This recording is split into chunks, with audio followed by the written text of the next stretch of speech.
saudar os irmãos e as irmãs com a paz do nosso Senhor Jesus Cristo. Amém. Nosso Deus que reina, que é o glorioso, que é o majestoso, que é todo-poderoso, aquele que é o mestre dos mestres, o rei dos reis, Senhor dos senhores, o Deus que é incomparável, o Deus que é alfa e ômega, acima de tudo. Nosso Deus, Ele se encontra aqui para receber o seu louvor e a sua adoração. Amém. Em nosso último encontro, estivemos meditando sobre o tema abandonando o caminho reto. Abandonar o caminho reto é o mesmo que ir em direção ao precipício. É como recebermos um alerta e mesmo assim continuarmos em frente. Para aqueles que são filhos e filhas, sempre haverá o alerta. O alerta existe, mas as pessoas ouvem ou não ouvem. Nós vimos isso muito claro dentro do livro de Reis, Crônicas, Samuel. As Crônicas de Samuel, em que o Senhor ele vai repetidamente enviando o seu profeta, os seus profetas, para que haja conversão daqueles homens e mulheres. Uma das passagens mais grotescas para mim é uma passagem, se não me engano, se encontra em Ezequiel, em que o profeta confronta os homens e mulheres daquela região. E quando ele confronta, ele fala, a mulher passa na frente do marido e fala assim: olha, quero dizer para você que nós éramos muito mais felizes quando nós servíamos a Rainha dos Céus. Eu quero dizer para você que os nossos maridos sabem disso. Os nossos sacerdotes sabem disso. E eu quero dizer para você que nós vamos continuar oferecendo sacrifício à Rainha dos Céus. O alerta existe, mas as pessoas ouvem ou não ouvem. O problema é saber discernir entre um conselho sábio e um conselho vazio. Talvez no nosso país chamado Brasil, nunca tenha tido tantos cristãos professos. Ontem, se não me engano, foi a marcha para Jesus, ou ontem, hoje. Será que aquelas pessoas elas realmente têm uma vida cristã? Será que o que Jesus espera é que nós vamos para as ruas para declarar que Jesus é o Senhor, ou que nós testifiquemos a cada dia nos nossos locais de trabalho, nos nossos locais de estudo, entre os nossos amigos, aquilo que somos ou que não somos? Existem os conselhos sábios e existem os conselhos vazios? Sim, existem. Sim, existem. E podem te manter tanto no caminho reto, como te afastar dele. Discernimento espiritual não é algo que é ensinado. Não há uma escola. Tem muitos ministérios para escola de profetas. Não existe isso. Não existe como eu te ensinar algo que não provém de mim, provém de Deus. É algo que procede dele. A transformação, a mudança, o comportamento, o jeito de ser, ele procede de Deus. E cada um de nós ele é afetado de uma maneira diferente.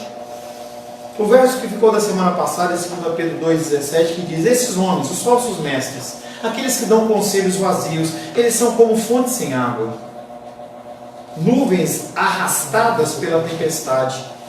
Para eles está reservada as trevas mais escuras. Pessoas que sabem o que é certo e o que é errado, e mesmo assim decidem agir de uma maneira errada. Pedro alerta que eles, os falsos mestres, existem. E então ele estabelece uma comparação com elementos da natureza para que as pessoas tenham uma facilidade de entendimento. Falava hoje pela manhã, quando você for falar do amor de Deus, use de elementos que são naturais, use de elementos de comparação. Se você está no meio musical, use elementos musicais. Se está no meio da advocacia, use meios da advocacia. Se está no comércio, use elementos do comércio, para que as pessoas elas possam fazer a analogia. Pedro faz isso. E ele cria um entendimento para aqueles homens que os falsos mestres geram em nós falsas expectativas. Campanhas. Olha, esse ano de 2022 vai ser o ano da prosperidade. Preenche uma fichinha, coloca aqui e tal, vamos orar, e aí Deus ele vai mover, e aí você vai ser próspero. Pode ser verdade, pode não ser verdade. Para cada pessoa há um agir diferente de Deus. A palavra é a mesma. E eu tenho que falar sempre o que a palavra diz, não o que eu acho. Mas a interpretação, ela provém do Espírito Santo para o seu coração. Se nós, a partir da exposição da palavra, pudéssemos chamar as pessoas individualmente e gravar pequenos vídeos, o que você entendeu da palavra, você ia ver que parece que foi uma coisa totalmente diferente. Porque é assim que o Espírito Santo de Deus trabalha. Mas os falsos mestres, eles gostam de gerar nas pessoas expectativas, para que haja frustração. E aí a palavra de Deus, em certo versículo, diz: maldito o homem que não confia no homem. Então, pastor Paulo, eu não vou mais confiar em ninguém, não. Maldito o homem que confia no homem. À parte das Escrituras. Enquanto os homens falarem sobre as Escrituras ou viverem segundo o padrão das Escrituras, confie neles. Ouça esses homens e mulheres de Deus que têm um recado para ser dado. Quero convidar você a curvar a sua cabeça. Uma oração hoje não de arrependimento, mas uma oração de consagração. Senhor Deus, somos dependentes do Senhor. Precisamos da Tua graça e do Teu amor. Nós, Pai, na nossa igreja, na nossa família, estamos em vários níveis de consagração e de crescimento. E nós precisamos, Pai querido, da medida certa. A medida, Pai querido, que não mata, a medida que não violenta, mas a medida, Pai querido, que é a perfeita. A medida que procede do Teu altar de graça. Queremos, Pai querido, pedir a Ti discernimento, que nós possamos ouvir a Tua santa e bendita palavra, possamos ouvir os conselhos que nos são dados, e nós possamos discernir, para que nós não venhamos a nos afastar do bom e reto caminho. Oramos em nome de Jesus. Amém. Amém. A palavra de hoje tem como título: escravo de si mesmo. O tema, talvez ele seja tão ou mais profundo do que o que eu vou tentar explicar, o que eu vou tentar expor. Pessoas são escravas. Tem regiões do Brasil que vira e mexe, parece uma região, sei lá, no norte ou na Amazônia, alguma coisa assim, pessoas que trabalham como escravos. Alguma organização, alguma ONG vai lá, consegue detectar. Em garimpos acontece muito isso. Se nós formos para a África, também nós vamos encontrar em várias regiões do mundo, no nosso Brasil, em São Paulo. Em alguns guetos lá, as pessoas trabalham para o sustento do dia a dia, e aquelas pessoas praticamente se escravizam. Mas a escravidão que eu quero falar hoje não é a escravidão de terceiros, é a escravidão de nós mesmos. Nós temos parâmetros, nós temos desejos, nós temos vontades que muitas vezes norteiam aquilo que nós vamos fazer. A sociedade, ela sim nos influencia, Satanás e seus demônios, eles existem e nos influenciam, mas o maior ídolo que você tem que quebrar é o seu próprio ídolo, é o ídolo do seu próprio coração. Quero convidar você a abrir a palavra de Deus, 2 Pedro. Nós estamos, se Deus assim o permitir, na semana que vem nós estaremos finalizando 2 Pedro.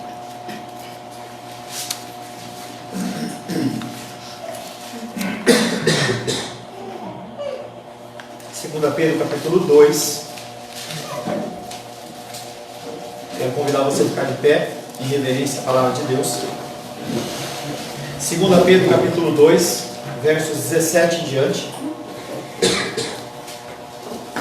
2 Pedro, capítulo 2, versos 17 em diante.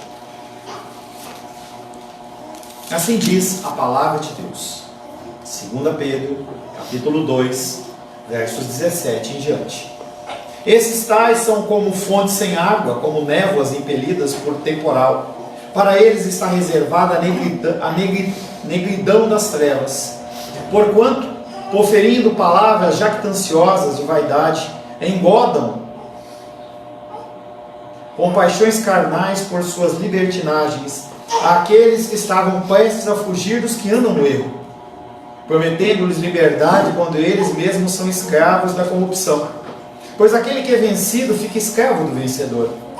Portanto, se depois de terem escapado das contaminações do mundo, mediante o conhecimento do Senhor e Salvador Jesus Cristo, se deixam enredar de novo e são vencidos, tornou-se o seu estado pior do que o primeiro. Palavra do Senhor, amém? Ainda de pé, Senhor, em nome de Jesus, queremos te adorar, queremos agradecer pela tua palavra que foi lida. Tua palavra, Pai querido, que não sei de épocas e eras, é fiel verdadeira e justa, e que está conosco, Pai querido, até a consumação dos séculos. Peço ao Senhor, Pai querido, que haja sobre nós o espírito de entendimento, que nós possamos, Pai querido, absorver aquele recado que o Senhor tem para nós, para o nosso dia, para a nossa semana, para o nosso mês, para a nossa vida. Eu peço, Pai, especialmente sobre a minha vida, que o Senhor me capacite, Pai, a ser um instrumento da Tua vontade nesta noite, em nome de Jesus. Amém. Podem se assentar em nome de Jesus. Escravos. A partir da Lei Áurea foi determinado o fim da escravidão no Brasil. Mas entre a promulgação da lei e a eficácia dela verdadeira em meio à sociedade é outra coisa. A proclamação da palavra, ela também tem esta condição.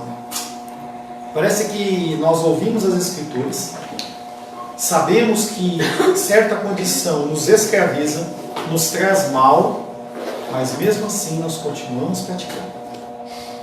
E isso traz para você, isso traz para a igreja, para a família e para o país sofrimento. O teu pecado, ele não é simplesmente em relação a você. As coisas que você faz têm influência a nível espiritual, a nível de Brasil. A gente vê claramente isso na passagem de Josué, quando Deus dá um comando: não peguem nada. E aí Acã vai lá e rouba umas barrinhas de ouro, pega umas roupinhas e esconde. E o juízo foi sobre todo o povo de Israel. Parte, ou talvez a grande parte do que acontece no nosso país hoje, é porque está faltando você, quando eu digo você, eu e você, quando você ser cristão no meio em que você foi colocado. Deus, de uma forma cirúrgica, Ele colocou você no lugar onde você está. Não questione Deus. Viva para Deus aquele momento que você está vivendo, aonde você estiver. E seja diferença. Mostre para as pessoas que há algo diferente, porque as pessoas elas estão perdidas. O primeiro versículo de 2 que nós vamos meditar hoje é 2 Pedro 2,18, que diz: os falsos mestres, falando palavras grandes, cheias de nada, procuram seduzir com as paixões carnais aqueles que mal e mal acabam de desprender-se dos homens que vivem no erro. Eu não sou cessacionista. Pastor, o que é cessacionista? É uma pessoa que não acredita na manifestação dos dons do Espírito. Eu creio nos dons do Espírito. Eu falei para vocês. Eu creio na manifestação do dom de línguas, de visão, de sonhos, de profecia, tudo isso. Mas quando eu estou aqui na frente, o meu objetivo é falar coisas que vocês entendam. Eu posso falar em línguas espirituais, mas as pessoas vão aprender o quê? O apóstolo Paulo fala sobre isso. A igreja de Corinto era uma igreja extremamente espiritual. E no meio do culto as pessoas começavam a falar em outras línguas, e o que aconteceu é, o apóstolo Paulo fala assim: o que as pessoas estão entendendo? Se não houver alguém que venha trazer um entendimento, aquela palavra não vale nada. É melhor eu falar uma palavra que seja entendida do que 1000 e outras línguas que as pessoas não entendam. Os falsos mestres, eles falam palavras grandes, gostam de falar em grego e hebraico. Eu tenho uma noção de grego e hebraico, não é minha especialidade. Minha especialidade é o português. Então, as pessoas elas gostam de utilizar palavras difíceis. E quando eu faço revisão de livro, eu faço com frequência, eu encontro palavras que eu falo assim: por que a pessoa está traduzindo desse jeito? Ninguém está entendendo o que é aquilo lá. Será que a pessoa quer que a pessoa leia aquele texto e vá para o Google para saber o que é? E eu automaticamente eu faço e voltero, já coloco uma palavra que seja do nosso dia a dia. Das metáforas, que são comparações baseadas na criação de Deus, Pedro passa para uma descrição do objetivo desses falsos mestres. Esses homens, eles querem algo. Quando nós vemos a comunidade daquele monte de letra lá, eles não estão apenas querendo ser aceitos. Eles estão querendo mudar uma forma de pensar e uma forma de agir. Eles estão querendo fazer com que você aceite aquilo, e não só aceite, propague.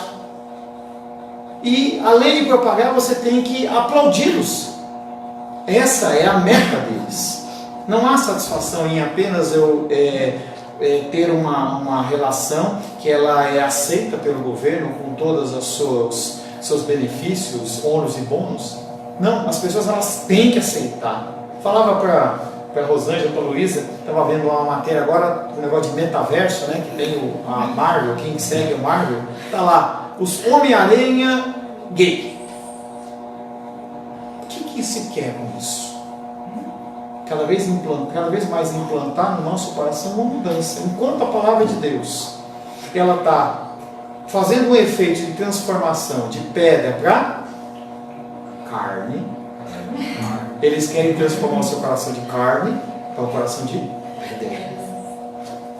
Chegando quase a resumir, que já disse na parte anterior do versículo, Pedro apresenta os métodos e objetivos dos hereges, desses homens, desses falsos mestres. Se você começar a perceber na fala, você vai perceber claramente um modo de agir, um modo operante desses homens e dessas mulheres. A primeira coisa é que esses homens proferem palavras vazias. Por que vazias? Porque qualquer palavra que seja fora das Escrituras, ela é vazia. Ela não alimenta, ela não muda. Hoje pela manhã, a nossa irmã dos reis, ela falou assim, não, mas eu me converti através do testemunho. Eu falei assim, não foi. Alguém pregou uma palavra.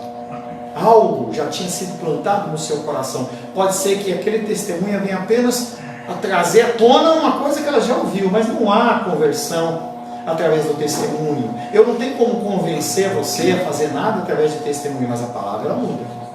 Ela é mais cortante do que uma espada de 2 gumes, capaz de chegar até o ponto D, não chega, mas chega até o ponto D, dividir juntas e medulas, alma e espírito, e ela é apta para discernir, olha o discernimento aí, o propósito do coração das pessoas.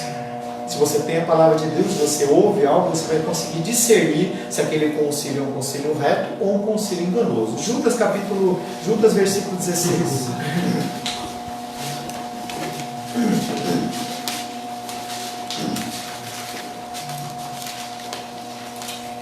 Judas versículo 16. Os tais são murmuradores, são descontentes, andando segundo as suas paixões, a sua boca vive propagando ou propalando grandes arrogâncias, são aduladores dos outros por motivos interesseiros. Por isso que eles preferem palavras vazias. Os que induzem os novos na fé, e é sempre esse o objetivo, empregam palavras grandes, poderosas nos seus discursos, mas no fim são, porém, palavras que não somam em nada. Você entra de um jeito e sai do mesmo jeito. Aquilo não mudou nada. É algo como você está morrendo de fome e você encontrar aquele vendedor de algodão doce na rua e você comprar aquele algodão doce grandão.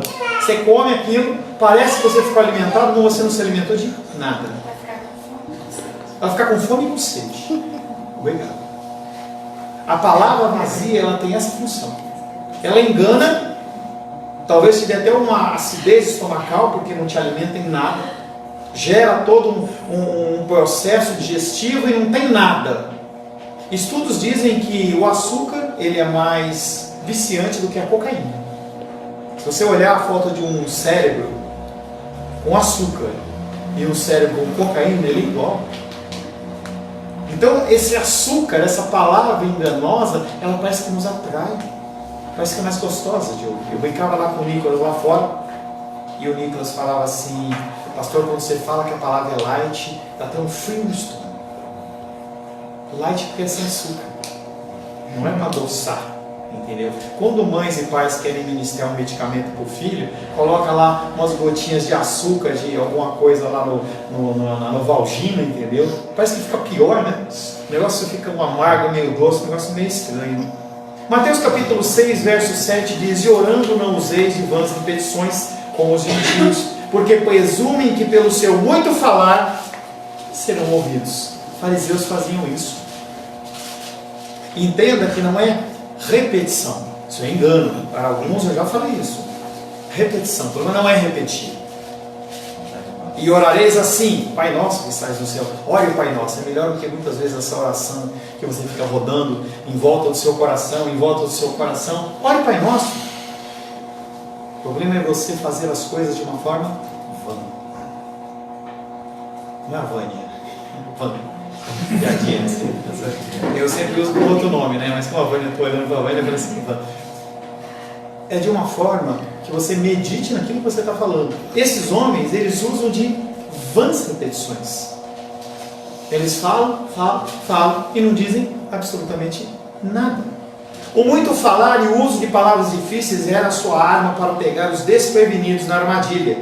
E o que acontece é que eles colocavam na isca do seu anzol a indecência. Quando a gente vê o Novo Testamento, que eu falei para vocês, a cultura grega e a cultura romana, ela tem um desvio sexual tremendo. As pessoas eram totalmente permissivas sexualmente. Nós vivemos em tempos que talvez aquelas pessoas ficassem escandalizadas com o que é praticado hoje. Porque mesmo para eles havia limite. Havia limite. Seduzem pessoas. Eles falam palavras vazias e seduzem pessoas. Sem dúvida, esses mestres sustentavam que a salvação imortal era tudo que importava. Então esses homens, esses falsos mestres que acreditavam no conhecimento acima de tudo, eles falavam, a alma, a parte espiritual, ela tem que ser guardada, mas o corpo ele não vale para nada. E lá no comecinho de 2 Pedro, ele já meditou sobre isso, quer dizer, só uma lembrança para você. Na cabeça daqueles homens, o corpo ou era para você fazer o que você quisesse, ou um corpo que não podia fazer nada. As pessoas tinham essas duas versões. Esse grupo de pessoas olhava para a situação e falava assim, vamos cair no mundo e fazer o que a gente quiser, porque esse mundo, esse corpo ele vai ser destruído. O que importa é a nossa alma, temos que fazer a nossa vontade. Uma vez que esta foi garantida através do conhecimento que eles mesmos podiam transmitir aos seus discípulos, então pouco se importava o que o homem fizesse com o seu corpo. Um dos maiores medos que eu tenho com você é que você vire religioso. Não é você virar ímpio ou você abandonar o mundo. Porque aquela pessoa que ela é religiosa, ela acha que ela está certa. Ela começa a ganhar conhecimento, e ela abandona a primeira coisa, o amor. Mateus 23, Jesus Cristo vem falando assim, hipócritas, vocês sabem dar o dízimo do endro, do cominho e da hortelã, que era uma moeda de troca, não era só dinheiro, havia o escambo, que era a troca de mercadorias, mas vocês esqueceram o mais importante, o amor. As pessoas que agem sem amor, elas se tornam religiosas. Você tem que conhecer as Escrituras sim, mas tem que sempre aplicá-las com amor, porque a palavra mata e o Espírito vivifica. A palavra que ela é proclamada sem amor, ela mata. Ela mata. Se você tiver falado de Jesus Cristo, fale através do amor. Através do amor. Aqueles homens sugeriam que os profundamente espirituais deviam expressar sexualmente a sua religião. A gente vê isso em Éfeso, na Galácia, a gente vê em Corinto, Filipos, Laodiceia. Todas as igrejas daquela região, elas tinham a dificuldade, o problema de você atrelar a sexualidade com a parte cultica. Paulo tinha de enfrentar falsos ensinos semelhantes acerca da natureza do corpo. 1 Coríntios 6,12, por favor.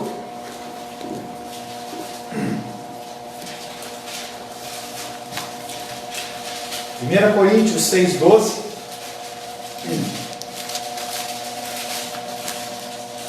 O que eu posso fazer? Será que eu posso ouvir música secular? Será que eu posso fumar? Será que eu posso comer carne sacrificada a ídolos? Será que eu posso beber? O apóstolo Paulo diz assim: todas as coisas me são lícitas, mas nem todas me convêm. Todas as coisas me são lícitas, mas eu não me deixarei dominar por nenhuma delas. E a palavra-chave aí é domínio. Ou, no nosso título, escravidão. Pessoas, elas se escravizam com coisas que muitas vezes elas são lícitas. Você pode ser escravo do Netflix. Você pode ser escravo do Facebook. Nós temos sido escravos do celular.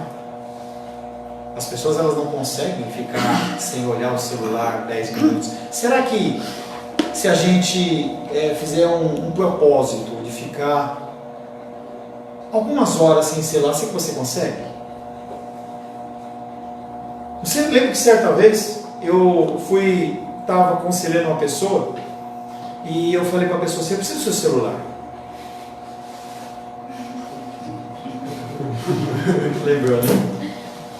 preciso do seu celular. E aí a pessoa esticou meu celular para mim. E você não ri, porque com você provavelmente seria a mesma coisa. E quando eu peguei o celular para puxar, a pessoa não... A pessoa foi ficando branca, começou a descer um suor aqui assim. Eu falei, vai ter um AVC. Nós somos escravizados pelo celular. Essa necessidade de ver a última notícia, o último recado, essa luzinha piscando aqui, ó, tá vendo a luzinha vermelha piscando? Ela fica falando assim, Paulo, assista, veja o que está acontecendo. Será que é sua mãe que passou mal? Será que a sua irmã foi atropelada? Será que seu cachorro está passando fome? Será que assaltaram a sua casa? Alguém está avisando? É isso que essa luzinha fica batendo na sua cabeça. E a gente é atraído por isso. A gente tem que participar dessas coisas, a gente tem que fazer. O apóstolo Paulo, ele vinha falando exatamente sobre esse conceito de domínio e escravidão de 1 6,12, que usar o celular não é pecaminoso, mas a gente não pode deixar ser escravo deles. Pessoas, elas continuam usando. No sábado, a Rosângela me chamou a atenção. Nós acordamos, tivemos um fim de semana sem a nossa filha, né? Fim de semana santificado. Entendeu? Eu fiquei sentindo, voltei lá no quarto, eu chorava, ficava tão triste, não tinha quem importunar. Se eu fizesse alguma coisa com a minha esposa vergonhava, né? Mas aí ela falou assim, vamos no mercado? Eu falei, vamos. Normalmente no sábado pela manhã as pessoas sabem que eu preparo a palavra, assim, mas eu vou. E eu fui com ela.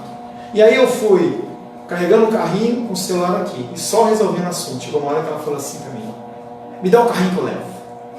Eu entendi o recado, entendeu? Eu entendi o recado. Nicolas, Gabriel, entenda o recado. E para os casados, entenda o recado. Peguei meu celularzinho, ó, coloquei no bolso, deixei ele lá, entendeu? Quietinho, continuei fazendo as compras, fiz a minha esposa feliz. E sabe de uma coisa? Eu não morri. Nenhum de vocês deixou de ser abençoado. Não aconteceu nada de grave. O mundo não caiu, não teve uma guerra, entendeu, em outro país. Não, simplesmente eu continuei com o meu celular no meu bolso e não fui incomodado por nada. O apóstolo Paulo está falando desse tipo de escravidão. Nós somos escravos. O apóstolo Paulo, ele enfrenta essas pessoas mediante a afirmação que o corpo, ele é de grande importância, porque ele é o templo do Espírito Santo. E nós temos que saber cuidar desse corpo. O homem é uma unidade, aquilo que faz com o seu corpo afeta na totalidade da personalidade.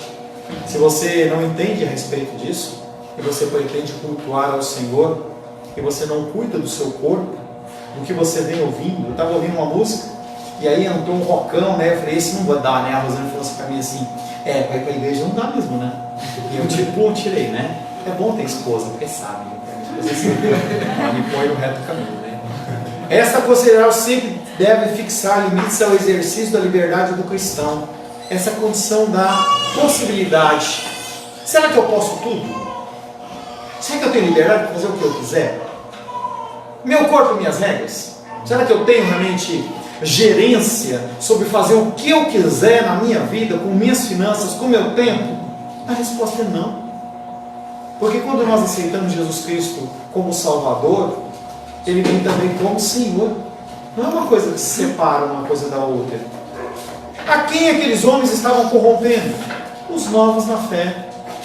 E a palavra do semeador fala especificamente desses homens que vão para a casa do Senhor, mas as raízes dele, a semente foi semeada no meio das pedras, não cria raiz. E o que acontece é que aquelas pessoas, quando vem o calor, elas secam. O mesmo calor que faz a plantinha crescer, faz ela secar. Como animais carnívoros que caçam os membros mais fracos das manadas, assim também os falsos mestres concentram a sua atenção nos recém-convertidos. Nem sei se tem mais, mas se tiver o Globo Repórter, aqueles episódios de África, experimenta ver. Ou então entra lá no NetGeo ou alguma coisa assim e vê os animais caçando. Eles tentam agitar de uma maneira, agitar para que o mais fraco fique para trás e eles... É isso que os falsos mestres querem fazer.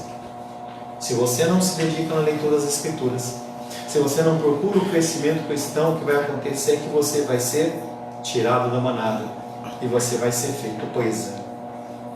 Quem são esses homens que vivem no erro? São aqueles falsos mestres que nós temos falado desde então. Finalizando o verso 18, nós entramos na terceira parte desse capítulo 2. essa terceira parte do tópico da revelação divina.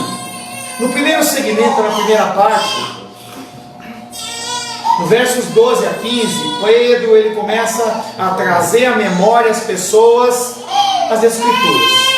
Nós olhamos no verso 12 ao 15, o apóstolo Pedro trazendo à memória as pessoas. No verso 16 a 18, ele vem trazendo a condição da transfiguração de Cristo e ele apresentando como testemunho ocular. Nesses versos 19 a 21 que nós vamos entrar, não se preocupe, ela ainda vai chorar muitos anos. Para Pedro, as Escrituras são a revelação de Deus ao ser humano e não a descrição de Deus feita pelo ser humano. A palavra de Deus, ela é verdadeira e ela está para te guiar. A palavra de Deus, ela está para te orientar. Para ele, para o apóstolo Paulo, para o apóstolo Pedro, a palavra escrita de Deus ela é inquestionavelmente confiável. A palavra de Deus para você, ela é inquestionável? A palavra de Deus para você, ela é verdadeira? Não adianta você dizer que é, nem balançar a cabeça. Você vai demonstrar isso através das suas atitudes. Como você trata o seu próximo, os seus amigos, os seus pais, os seus filhos, os seus cônjuges, seus irmãos, tios, os seus colegas de trabalho. É aí que você vai demonstrar que para você a palavra de Deus ela é inquestionável. O contexto do livre-arbítrio ele se apoia exatamente sobre esse contexto de que a palavra de Deus ela não é palavra de Deus, ela contém a palavra de Deus. E como contém, eu posso trazer a minha interpretação e o que eu acho que é. Se você é um cristão verdadeiro, você tem que entender que a palavra de Deus ela tem que ser a palavra de Deus e não conter a palavra de Deus. Não há questionamento. O nosso Deus ele é soberano? Deus ele é soberano para você? Será que é? E quando você toma rasteiro da vida? Como você reage? Você reage com mansidão ou você reage com ignorância? Você reluta para aceitar o que Deus está querendo ou você se rende ao Senhor? Nós falamos numa das músicas sobre a questão de se prostrar. O que é se prostrar? É você entender que a palavra de Deus é inquestionável e você se submeter a ela.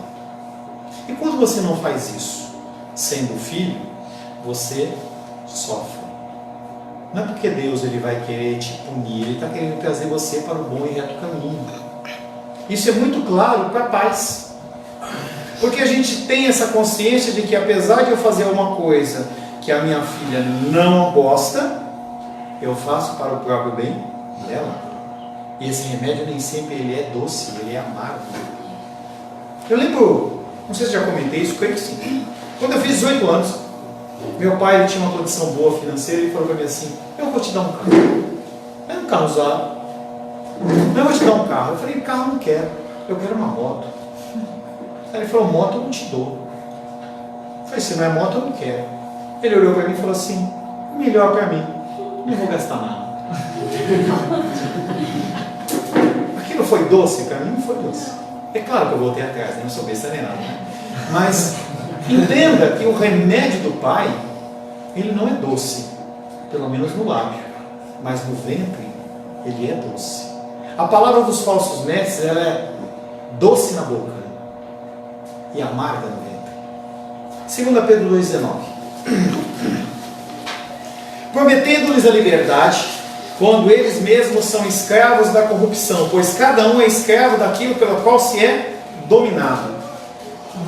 Promessas atraentes. Ninguém faz uma promessa ruim, mas uma promessa atraente. Que ironia ouvir os falsos mestres falar de uma liberdade que eles mesmos não possuem. Na sua busca de autoexpressão, caíram na escravidão do próprio eu. Aos homens que começaram a desfrutar da liberdade da corrupção dos dias cristãos, mediante a servidão voluntária a Cristo como Senhor, os hereges eles trazem um novo conceito. Jesus Cristo vem falando assim: olha, se vocês me seguirem, vocês vão ser livres. Livres do quê? O povo judeu inicialmente, julgo da lei. Não há como cumprir todo o mandamento. Vocês vão ficar sempre correndo atrás. Eu estou salvo, amanhã eu comi demais. Poxa, a gula, eu vou para o inferno. Eu não como demais, mas aí eu durmo demais. Aí eu sou preguiçoso, eu vou para o inferno. Eu maltrato alguém, eu vou para o inferno. Eu falo mal, então você fica naquela luta.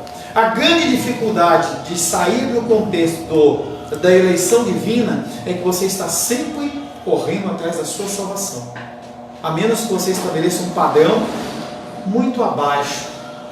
Mas o Felipe mesmo disse que o nosso padrão é Cristo.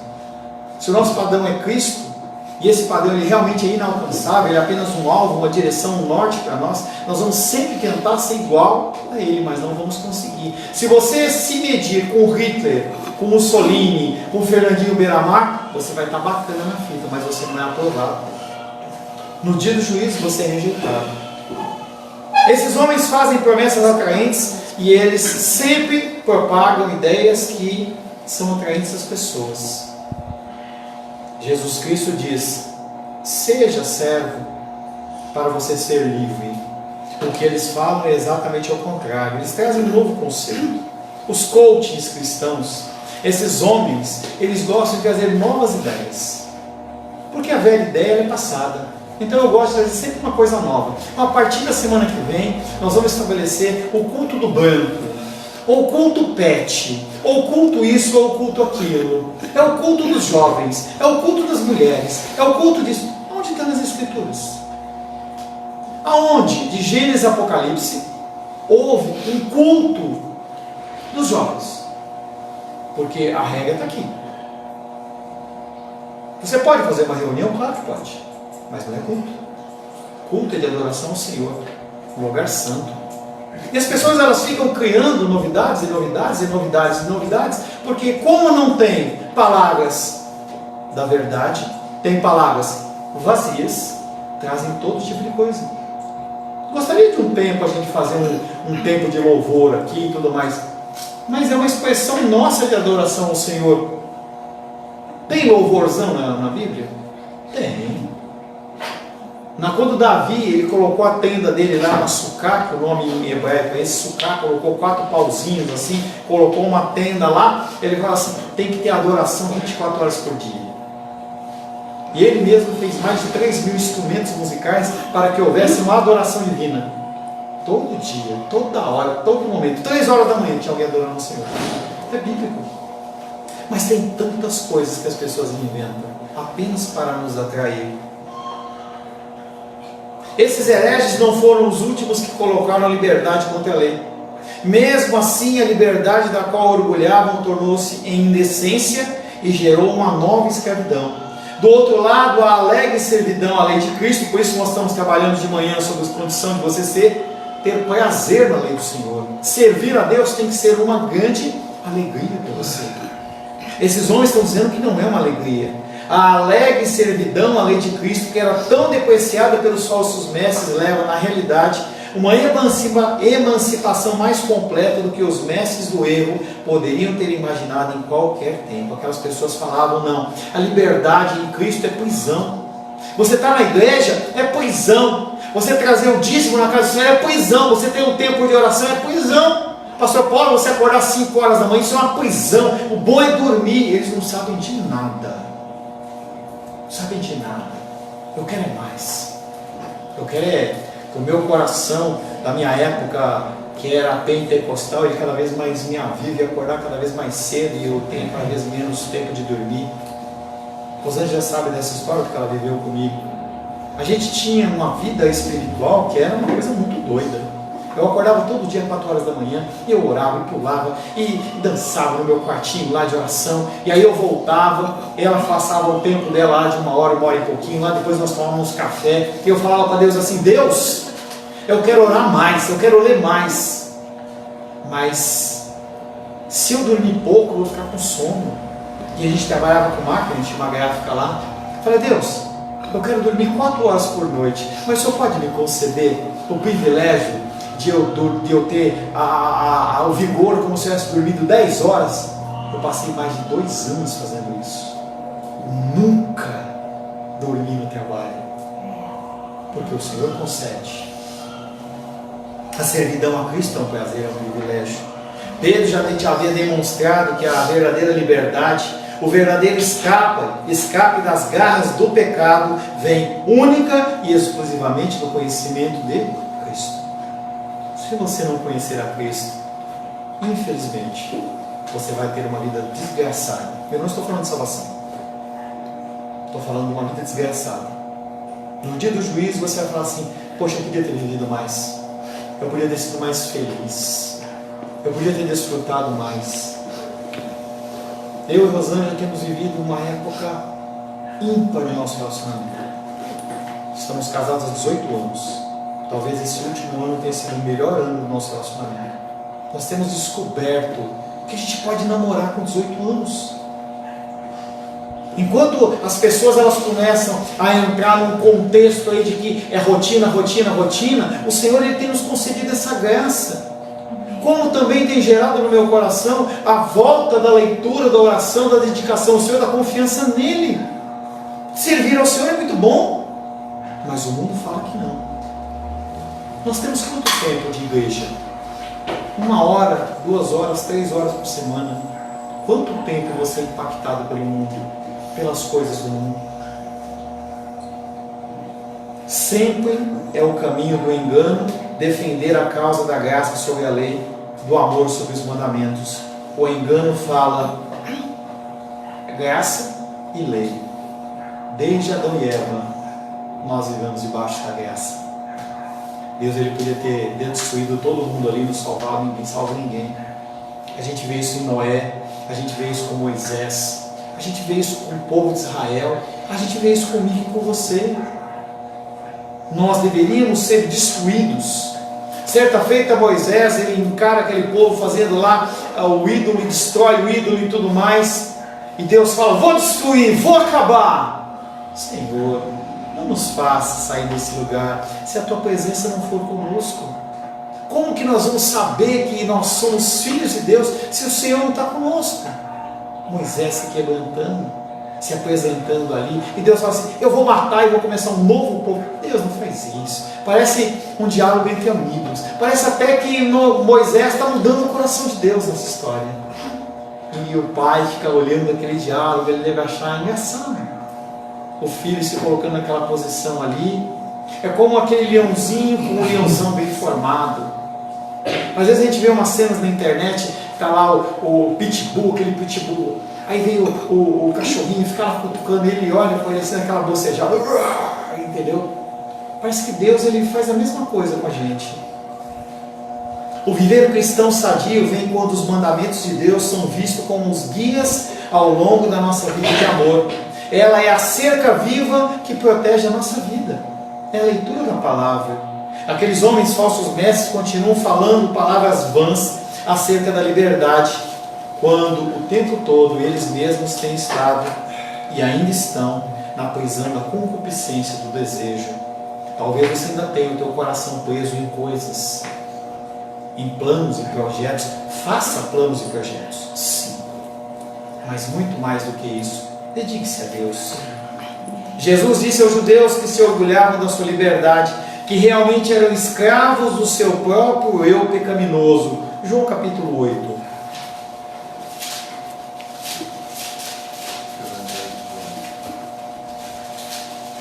João capítulo 8, verso 33. Como diz o médico, repita comigo, 33. João capítulo 8, verso 33 diz assim: responderam-lhe: somos descendências de Abraão e jamais fomos escravos de alguém. Como dizes tu que sereis livres? As pessoas que não têm Cristo, elas não conseguem enxergar.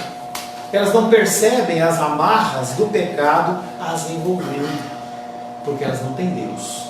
É por isso que você precisa agir com amor. Amor, amor.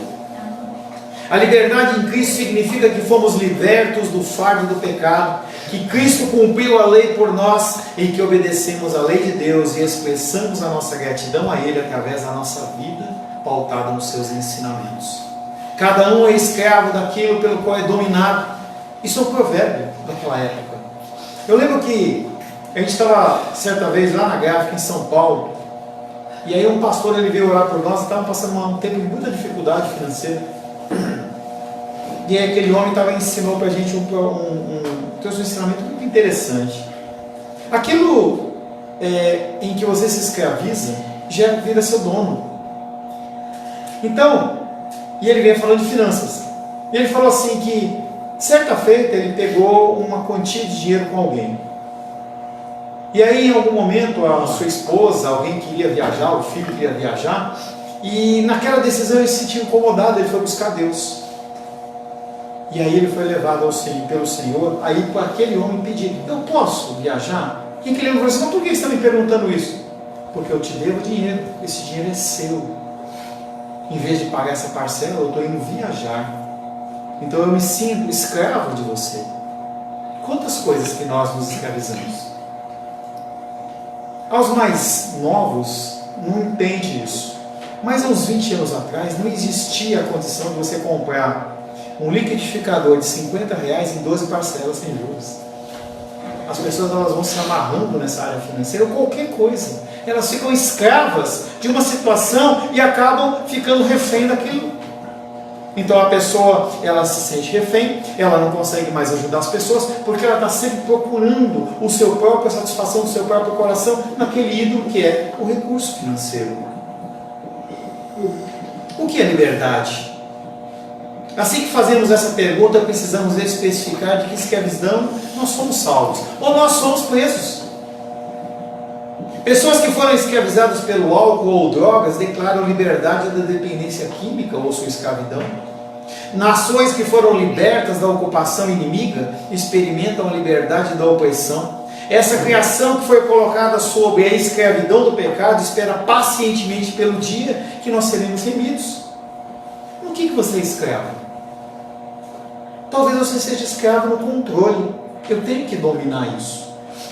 Eu tenho acompanhado muitos casais com esse problema, em que o empoderamento feminino traz uma condição de que a mulher ela sobe numa esfera superior e o homem ele fica numa condição que é uma menina, uma moça.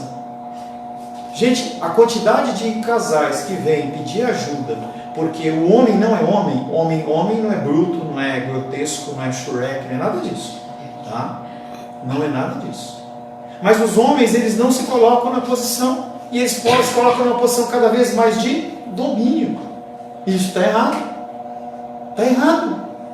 O homem ele tem que ser aquele que protege, aquele que guarda, aquele que supre, aquele que está disposto a morrer, como Cristo morreu pela igreja.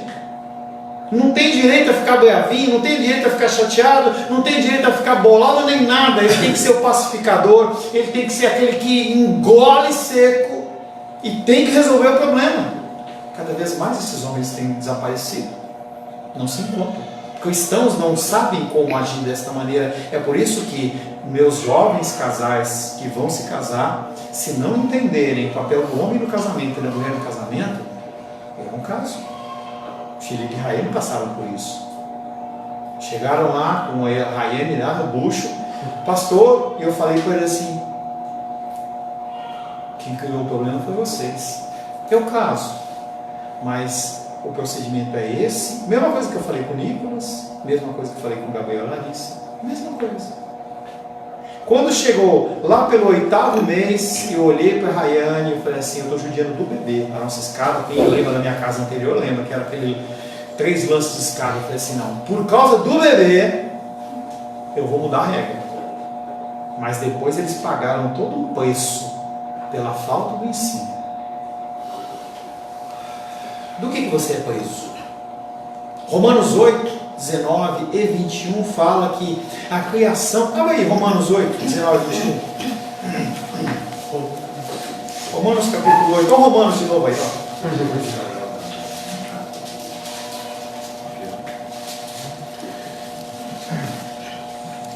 Romanos capítulo 8, verso 19 e 21. Diz assim: a ardente expectativa da criação aguarda a revelação dos filhos de Deus. O que a criação está esperando? Que você se manifeste como crente. Verso 21. Na esperança de que a própria criação será redimida do cativeiro da corrupção para a liberdade da glória dos filhos de Deus. Quando você se manifestar como um cristão no meio em que você vive, as pessoas elas vão ser libertas.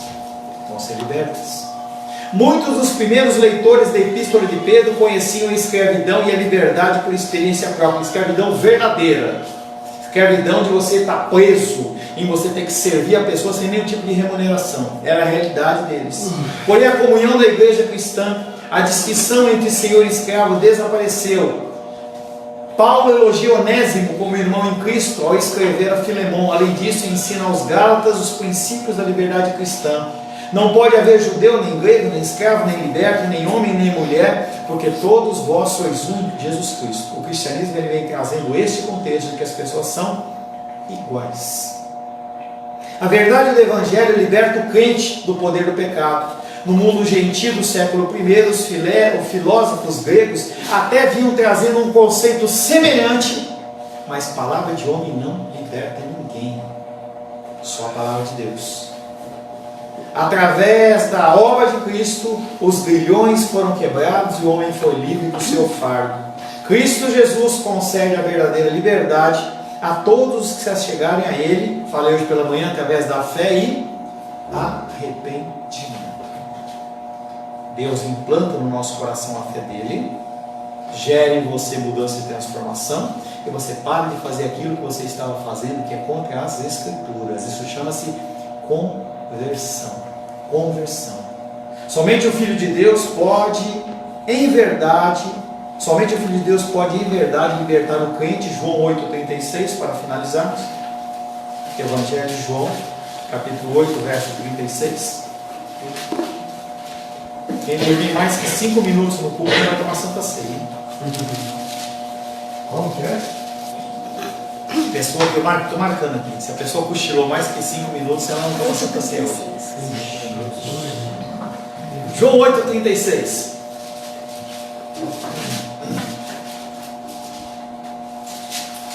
Se pois o Filho vos libertar, verdadeiramente sereis livres.